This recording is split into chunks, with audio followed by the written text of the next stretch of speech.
the greatest discovery that we can make is after we've lost our identity. That small piece of wisdom is what I learnt at the age of 7 years old. I was in the school sick bay, my right arm completely wrapped in band-aids. Now, I didn't fall over, I wasn't involved in a scuffle, nor was it a sporting injury. What happened was that a fellow classmate of mine decided to draw with a pen on my skin and utter the words, "Your skin looks as dirty as the black ink." It felt like I was suffocating in my own body. I remember rushing back home, standing in front of the mirror, tears streaming down my cheeks. In that moment, I knew of two things. One, that I look like an absolute wuss when I cry. And two, and more importantly, I never wanted to feel the way I was feeling in that moment ever again. My name is Jahin Tanvir. I recently turned 21 years old, and my ambition in life is to be a torchbearer. As a first-generation migrant, born in Dhaka, Bangladesh, I've had instances growing up in this country where I felt very confused. Am I going to fit in? Will I ever make it like the others? Does my voice even matter? But that young migrant had people to support him, and here I am today. I want to use my lived experience with racism and discrimination as a vehicle to highlight that your lived experience is powerful enough to make others resonate with your story. That our collective struggle can catalyze concrete change.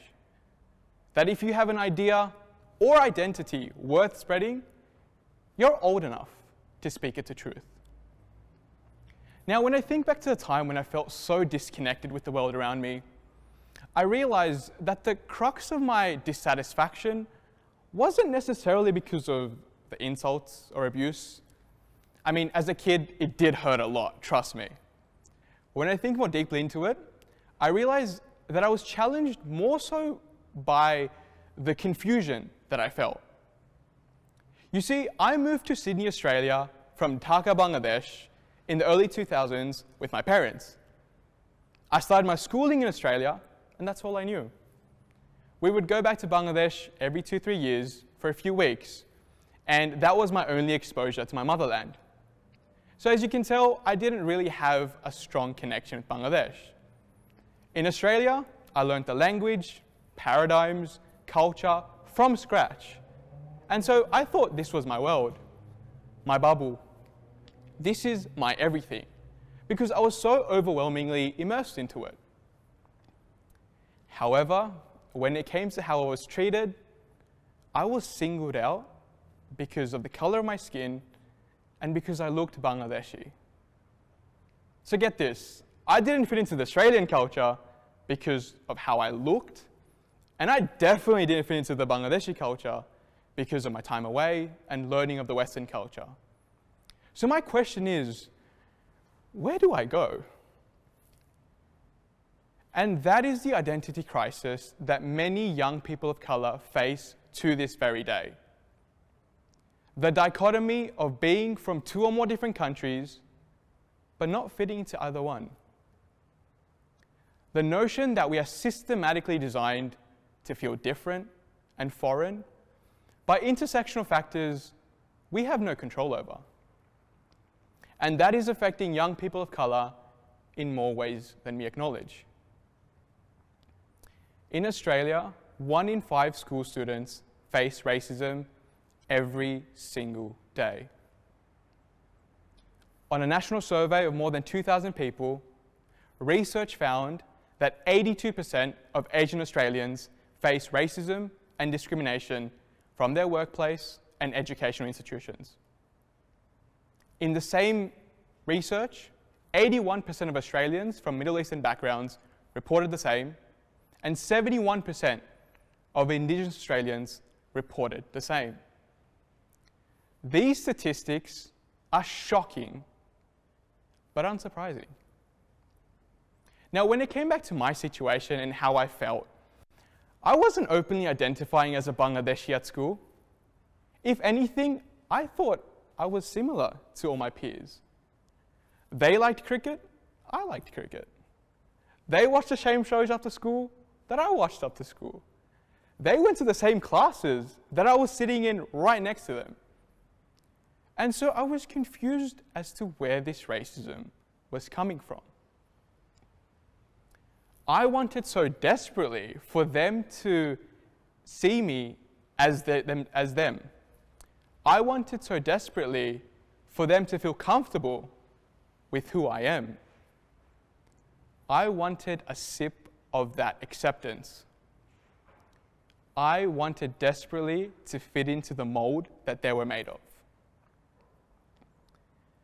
But the danger that I was falling into was that I was losing myself and all the sacrifices that my immigrant parents made in the process.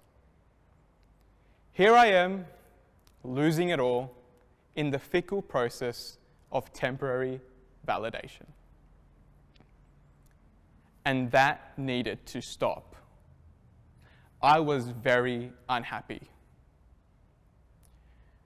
And that's when I came across a 3-word principle that my younger self created, and over the years, through my adolescence and adulthood, enhanced. A 3-word principle that I call my triple C's. And my triple C's are anything that I come to whenever I feel that my identity is being challenged, whenever I feel somebody might be attacking me for who I am, and to this very day, I come back to these triple C's. Why I want to share this with you is because I want young people of color, or anyone from any multicultural background, to have the foundations, tools, and moment-by-moment practices to use anytime that they feel that they are being inflicted with racism or discrimination. I want them to feel equipped, just like they would with any other issue. So the triple C's. The first C is called courage. And courage to me is one of the most important traits that we can spend time in investing. Courage by definition is doing anything that's out of our comfort zone, anything that scares us. And what scares us? Change scares us because we have an inertia against doing new things. Conflict scares us because we overthink situations and what might go wrong. But to overcome any adversity, especially racism or discrimination, we need to have the courage to speak up. To look at the lack of representation and say, hey, if no one else is saying anything, why can't I be the first? The courage to overcome the darkness and be a torchbearer. The second C is consistency. And when I talk about consistency, I don't mean it in the sense of doing the same thing over and over again. When I talk about consistency, I mean doing the same thing over and over again, but also understanding how that makes you feel and what you can do to improve it. Consistency not by repetition, but by the ongoing discovery of understanding what something makes you feel and what you want instead of that. To be consistent is to be firm in your values, but it also goes the other way. To consistently stand up for other people. Because we all know how it feels to be discriminated, attacked, or challenged. Why would we want someone else to feel the same way? And finally, the third C that I came across was communication. To communicate is to openly acknowledge who you are, but also acknowledge where you come from, all the emotional turmoil, all the struggles, everything that made your identity where it is right now. To communicate unapologetically about your identity, about your values, and what you stand for. And also, it goes the other way, to communicate whenever someone else is being challenged. Because we don't want this trend of racism to continue and exacerbate. We need to stop it from becoming a culture. And we can't do that if you remain silent. To communicate is to speak up. And ultimately, inside of all of this, the main lesson that I learned is it doesn't matter the color of your skin or where you come from or the language that you speak or what you look like. your diversity is a superpower. We need to consistently initiate dialogues about racism and discrimination. We need to have the courage to get over the awkwardness and fear of the topic.